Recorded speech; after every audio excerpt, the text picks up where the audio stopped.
Mortal Kombat! It has begun. Welcome back, everyone, to another Mortal Kombat 1 trailer. And oh boy, the trailer that dropped on Gamescom 2023. Oh boy, this one was cool. I'm super excited to talk about this one. And although the video and the content might not be as long as the previous one, because trust me, I know that one was really, really long, that doesn't mean that I have a lot to talk about this one, because I really, really do. And hopefully the video won't be as long as the last one, but it'll still be full of great things to talk about. But with that aside, let's get right into the Rulers of Outworld Mortal Kombat 1 trailer. When we see more of the Outworld Palace, we get to see the intricacies within the architecture of the Royal Palace. And just how I mentioned in the last video, the color schemes and the cultural designs are so beautiful. And of course, with the Queen's color being purple, the color scheme of purple and gold just fits so well. It's just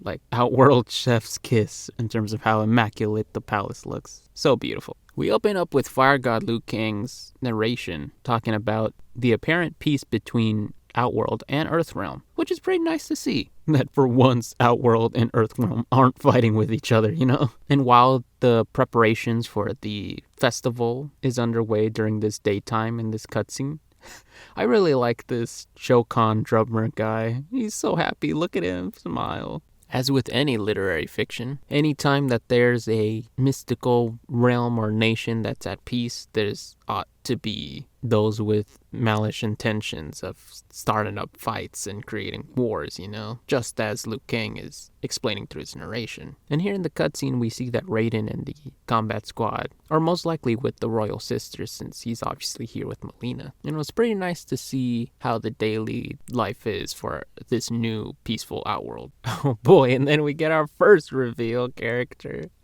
Shao Kahn. Or at least in this timeline, just General Shao, because of course he's not Khan, I hope, at any point in this timeline. We get some opening narration from the Queen, who is our second reveal, Queen Sindel, but we'll get to her soon, as she starts to explain how cool General Shao is and all of his victories or whatever. But right here, when we first get his new design, I really like it. It's still cool that he has his draconic kind of features that he had in MK11. It sounds like both he and Empress Sindel have the same voice from MK11. The only difference with Shao here is I really like his redesign. Gives him more of a gladiator-like design. I like his little sigil here and his helmet. Oh, I like it way better than the MK11 one, in my opinion. But an interesting change is now he no longer has his Wrath Hammer. Now he has this giant crimson-like axe thing, which I guess you can consider his Wrath axe or Wrath whatever thing. But he looks really cool. I like this new redesign. This shot looked pretty cool when his eyes started glowing and you get a first look at his helmet. That's very cool. I will say I will miss the side kind of flaps that he always had in his classic helmets, but this more cylindrical, for lack of better words, designed helmet still looks pretty great, and he still has his classic motifs as well. But with the glowy eyes and the close-up on his face, kind of reminds me of recent thumbnails for True Underdog's MK videos. Also, quick side note, shout out to the Kombat Kings and all of their independent YouTube channels. They're all great and funny YouTubers, especially since they cover MK stuff. So check them out as well. We get more shots of it later, of course, but here's the very first shot that you kind of get with General Shao and his full armor set, which I love the combination of this deep red, scarlety kind of crimson color, which matches the offset of the silver within his actual armor. It makes for a really great color combination. It makes him look very intimidating, especially with his redesign. Like, is he a demon from Outworld or something like that? Does he have centaur blood in him? Because those horns make him way cooler and way more intimidating than ever before. I'm not sure how you feel about it, but I love the horns. Makes him look super cool. And then, we get Queen Sindel. I don't know why I called her Empress before. I think I meant to call her Queen. But yes, Queen. She looks so beautiful. I love how she has her classic design elements like the gray and silver in her hair, and of course the purple colors. she looks so pretty. I also find the trope kind of funny of, yeah, he's one of our greatest fighters ever, even though I know that he's malicious and has evil intent, but he's still one of our best fighters, you know? And then when we get to Shao's gameplay, ooh, poor Bihan. He's not even in the trailer yet, he's getting his whooping. But it was really cool to see how, even though Shao has... I keep wanting to say Shao Kahn. Even though Shao has all these gray, silvers, and red a part of his outfit, and oh cool, he has like a little bit of blue or purple in his sash. I wonder if it's purple because of Sindel, but it would be interesting if it's blue. Anyway, when we see the visuals with his fighting style, I love the color effects that he has with this attack is like a pale minty green, which you wouldn't think from his kind of moveset, but then again, he's always had those green energy attacks, so it kind of makes sense. But dang, when it comes to his other color effects for his attacks, this demonic kind of draconic power surge thing looks so sick. I love how it almost looks like fire, and then these like black splotches spark out from the red particle effects. It's so cool and it looks so devastating. Poor Bihan. So cool and so powerful. In this scene, we can see that it's nighttime, and is that the Outworld purple sky?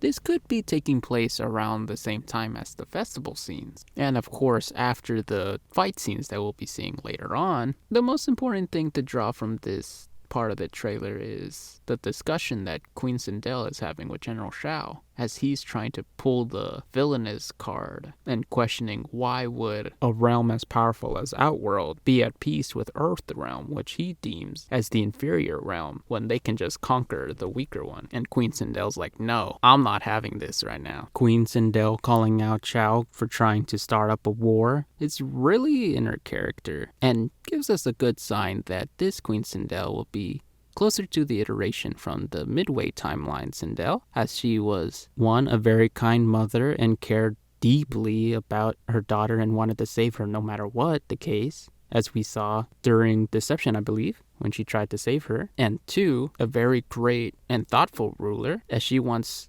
nothing but peace for her people and her realm, as any great leader would want. And I would love this iteration so much more than the NetherRealm timeline Sindel that we got that was always evil and always just wanted to rule over the weaker beings, no matter where they came from. Naturally, someone like General Shao would be jealous of this whole peacetime, and especially not wanting to be, as he put it, Liu Kang's lapdog, or anyone's lapdog. But man, is he ugly. But in all seriousness, his design is so cool, and it's like straight out of Diablo or Dungeons and Dragons kind of game. He looks so sick with his new features. And although that I can see the potential in Shao somehow convincing Sindel to betray everyone, I don't think, or at least I really hope, that Sindel is always true to her word and will never betray what she feels is right for her people and everyone else's. Queen Sindel makes it very clear to Shao that if he continues on his malicious path and try to start up a war, that she will put him in his place. And man, that's gonna be crazy to see. I'm pretty sure this is playing on the trope of, oh, this malicious guy is very angry and evil kind of bad guy. And although I don't realize it right away, but I'm pretty sure that he murdered my husband. Which hopefully this doesn't lead into the case where Sindel comes off as super powerful and she ends up being assassinated as well. Because hopefully she stays for the long run. But man, I can't wait to see her and Shao face off in the story mode, because that fight's gonna be cool. When we see some Sindel gameplay, oh man, she is crazy cool. And of course, naturally, her color effects for her super moves and all the regular moves are this translucent purple with the white highlights. That's pretty cool that she's doing like a hair stand with her hair. But when talking about the arena that we're in, the stage, we did see this stage before back in the Umgari trailer, but we didn't get to see the right side of this room, this little study area. It could be Queen Sindel's study or some other place in the royal palace. But what's interesting is the centaur skeleton in the background. Never thought I would see that before. Dang, General Shao, why are you poking it out like that? It's really cool how Sindel's new outfit has some kind of armor set attached to it. It is interesting, though, how she doesn't have any, or at least seemingly doesn't have any shoulder pads or anything on her arms. It's more just like the bodysuit, but it's still pretty cool. And it's interesting to see that she has like some kind of tiara faceplate kind of thing, maybe for defense or not. I'm still getting used to that, but yo, Motaro as a cameo fighter, that's pretty cool. And his moveset's kind of nice too. And it's also pretty cool that Motaro has a teleport, which is going to be insane for the mix-ups when you use him with your character. And the nice particle effects are pretty cool too. And it's pretty cool that they have his classic little energy bolts and this like red, rageful kind of aura coming off of him. Oh, see, so the sash is purple. Makes sense. Outworld purple, I guess. And then we see the royal queen and her daughters. And man, do they all look great together. Very happy family dynamic between mother and daughters. And all of their outfits look so good. I do want to appreciate the symmetry behind the two chairs of the royal daughters, since they don't seem to be different at all, which is kind of nice and makes it seem like Sindel wants to be sure that they're both treated equally and fairly, and that one's not favored over the other, despite Melina's jealousy of Katana. It's a nice touch, and these cool little intricate, like silvery, pale white and goldish motifs within the architecture of the throne is really nice too, and almost reminded me of the little cork things from the Hourglass. The Hourglass? As Queen Sindel continues to narrate, we see that Liu Kang and the others have arrived by escort via the Umgadi and the princesses. And since Johnny Cage and Kenshi are in their casual outfits from the gameplay trailer, this is clearly going to be early on in the beginning of the game story. I could see this as either Chapter 2 or Chapter 3, depending on if the Lin Kuei chapter comes in between the Cage Mansion fights and these upcoming scenes. Or this can be after the Shaolin Monk training scenes, which would make this Chapter 4? Chapter 5? I don't know. But I still believe that this is still in the beginning of the game's story, or at least early on. It is then explained that annually, or sometime within a time period, I guess, Outworld and Earthrealm do host the Mortal Kombat tournament.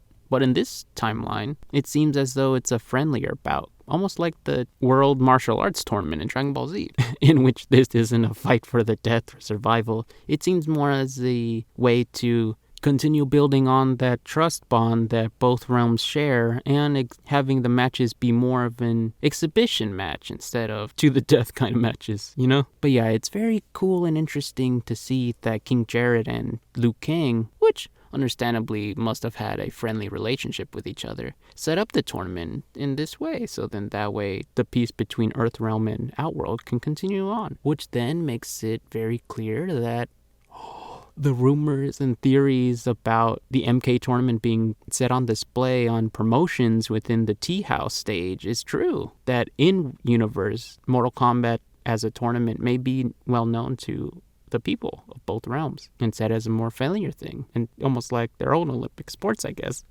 That's cool. It's pretty cool to see what the Earthrealm team is looking like, well, with Raiden, Kenshi, Johnny Cage, and Kung Lao, and these other monks as well, which probably joined in to make the numbers for said friendly tournament. But it's also kind of funny in the sense of, it's understandable that Kung Lao and Raiden got into their martial arts outfits, but Johnny Cage and Kenshi are just in their casual outfits. I'm sure this is probably after. Oh, what if this is the reason why they jump into combat protective gear? Ooh, that would be kind of interesting. Either that, or this is just a way for Liu Kang and the others to show the Outworld court how Earthrealmers' drip looks like. It is made very clear then that with Liu Kang's words, Raiden is the definite Earthrealm's champion, which is cool in one way because Raiden is super different in this timeline, and having Raiden be Earthrealm's champion is pretty cool. But then again, I have my Raiden bias.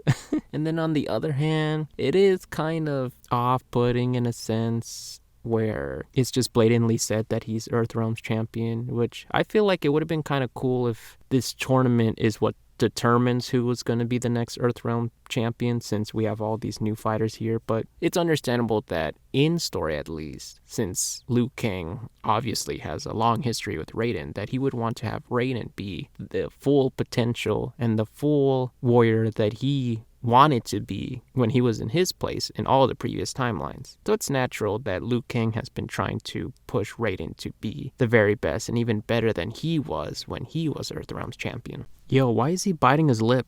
It's pretty funny and understandable for Shao to be roasting the Earthrealmers, especially Raiden, since he's supposed to be the champion. Typical bad guy enforcer behavior. But yes, here we get a better look at Shao's new design, and although I did mention earlier in the video that I like his new design in terms of the aspects of the draconic / demony centaur horn look and his ears or whatever, that he looks like straight out of Diablo or Baldur's Gate or whatever. But yeah, I have to admit that it is kind of weird to see this iteration of Shao. But maybe I'll get warmed up to it, who knows? But I know it's off-putting for some people.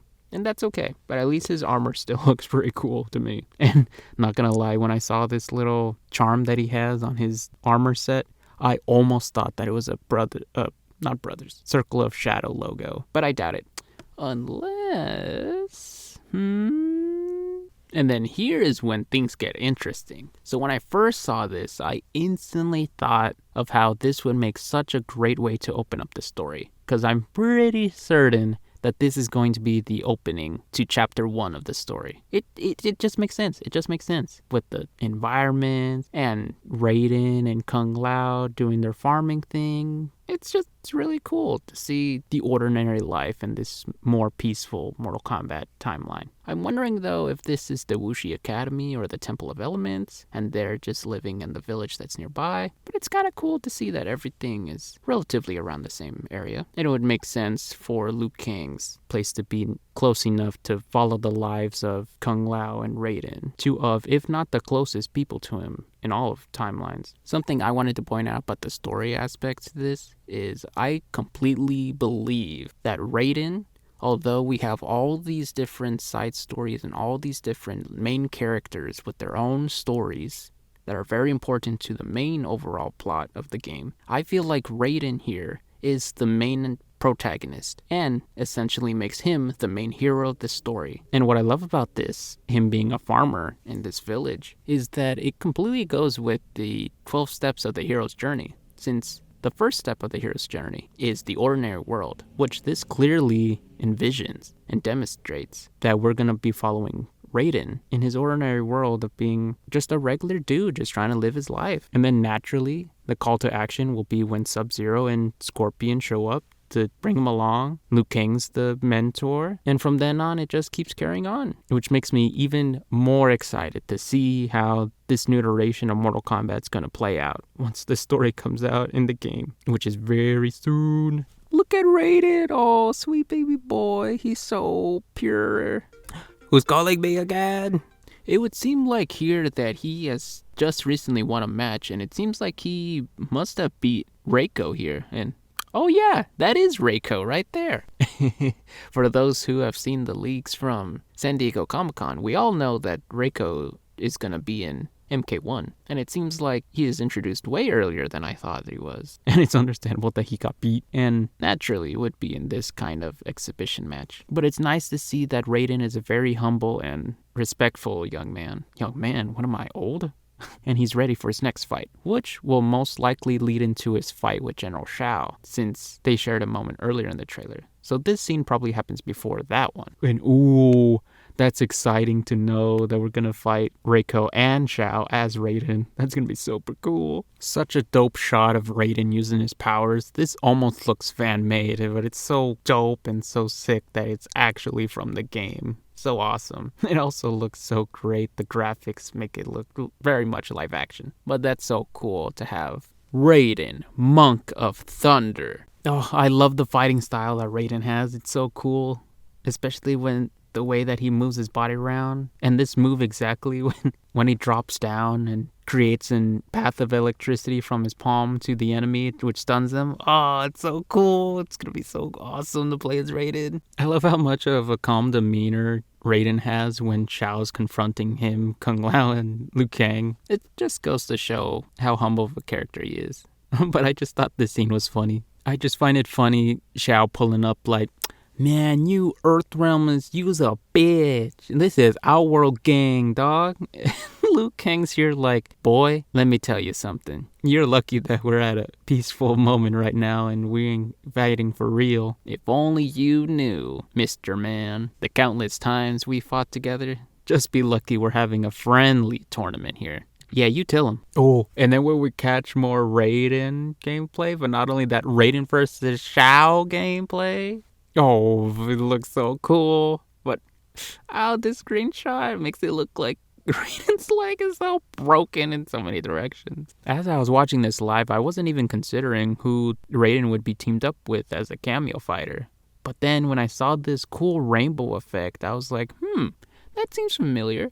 It almost seems like SHUJINKO's finishing move on Onaga in Deception. And then I thought, oh, is that SHUJINKO? Oh, super cool. Last time we saw SHUJINKO, we saw him in Cassie Cage's MKX ending, which is hardly canon at all, unless if you count Multiverse Theory, which I totally would. And I guess you could say that the endings could take place in between X and 11. We don't talk about that anymore, but here we are, because SHUJINKO is back after all this time. There can't be any doubt that this was SHUJINKO, because look at him. He's using Shao's ability against him, which is so cool. I'm so glad they kept SHUJINKO's ability to pretty much copy everyone else's moves and use them against them. But that will mean that SHUJINKO will be one of the most dangerous cameo fighters to use, especially during mix-ups. That's going to be so awesome. I wouldn't want to say that SHUJINKO's design in this modern iteration is basic at any means, since he still has his iconic features such as his older appearance, of course, his beard, the yellow outfit, his calm demeanor. I still feel like it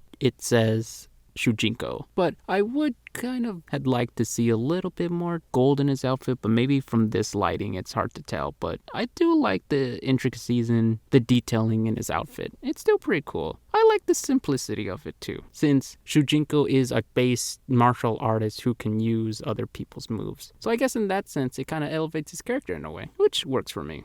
Jazz hands, baby. Oh, that cool. So boo. Wait, what? Oh, that move was so cool. The way that SHUJINKO's X-ray move is him just releasing an aura on the opponent. That's so cool. Although I would have liked to have seen more from his X-ray, it does make sense that he has a basic martial arts move, since if his ability is copying others, how would you exactly use that against the opponent? Because although it would be kind of cool if he was able to use the X-ray of the opponent, or just double up the main character's X-ray move, that would have been a lot of things to work with mechanically wise and game wise as well. But it's still pretty cool just to see bullet punches.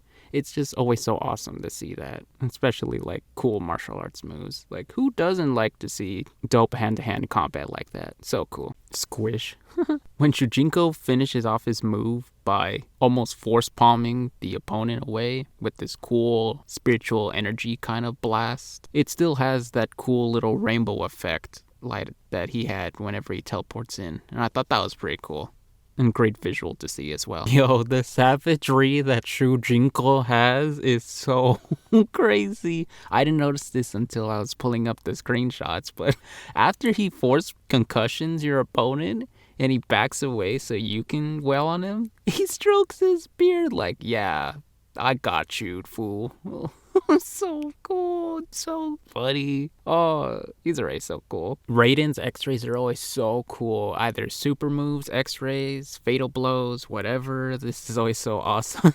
I just love that it's a staple in any moveset that Raiden has, that he will take you to the skies and he will show you why he is the Monk of Thunder. Oh, and these effects for the Thunder clones are so sick. Yep, and this is pretty much more confirmation that this is definitely SHUJINKO. I mean, look at that. He's literally copying Sindel's move. And I love how when he copies moves, although it would have been cool to see like his rainbow particle effect to be implemented in all the moves that he copies, it does make sense that it's just a simple actual copy and paste of the move, so naturally it would have the color effects of that said fighter that he's copying. And it makes for a better visual too, because I'm biased towards the rainbow effect, but it does make sense that he would have the same energy and powers in terms of the visual effects that the other fighters would have. But Oh, look, he's standing on his hair too. This move by Raiden was so cool where he builds up the little electricity balls from all of his previous movesets and then he's about to fire them. That was pretty cool, but oh, it's cool how Motaro has his reflect bounder energy shield back. Oh, sucks if you like projectiles, which means sucks for me if I'm fighting Motaro. Yo, and then when Queen Sindel activates her Fatal Blow X-ray thing, she looks wild with her hair all frizzled out and ready to strangle. Not gonna lie, it's still kind of cool to see it. Like, I know some people will think that it's kind of weird, but it looks kind of cool in, crazy way, Oh, I mean, all of that hit looked like it hurt so much. I remember just feeling it as I was watching it. Too much pain. But this one was the one that made me cringe the most in sense of, oh, how painful. It made me clench up and hold myself in agony. Oh, right down the tussie. I think I literally yelled when I saw this in the live trailer too. It was so sick. You're like, oh, so painful. And it was pretty cool seeing Queen Sindel end her X-ray move by asking the opponent, "Who's your mommy?" Who's your queen? And get to see the hair like all frizzled out. Oh man, what she does to the opponent is so crazy. Would I wish that she had yelled at the opponent to do the thing that she does? Yeah, kind of, but her thing is still pretty cool and demonstrates how if you mess with Queen Sindel, she will dominate you with her Edenian Outworld power. And yeah, from her moves, she seems pretty powerful. Her pose is just classic Sindel. Man, I like how she holds the severed body parts with her hair. Pretty sick stuff. But I laughed most importantly of all of Motaro going, yeah, we did it, ooh, yeah. Pretty funny. I mean, unintentionally funny, but yep. All of our new characters with all their new moves are super dope as always. And thus, with that, the Rulers of Outworld Mortal Kombat 1 trailer comes to an end. And boy, is there ever a bad MK1 trailer? I don't think so. But yep, I'm super excited for the next trailer, which may or may not be the final trailer. Who knows? But it would be nice if there's one more faction or set of character trailer first before we get the official final trailer or launch trailer. But we shall see. But definitely, it's so hard to choose between favorites with all these new iterations of all these characters. They're all so cool and awesome in their own unique way. I just love every single one. And even their new designs are still warming up to me. But it's fair to say that because of all this new timeline stuff, that it's okay that everything's different, whether or not you like the differences or not. But that's what I would like to ask all of you, because I want to know what kind of theories, thoughts, concerns, ideas, and just things you want to talk about of the MK1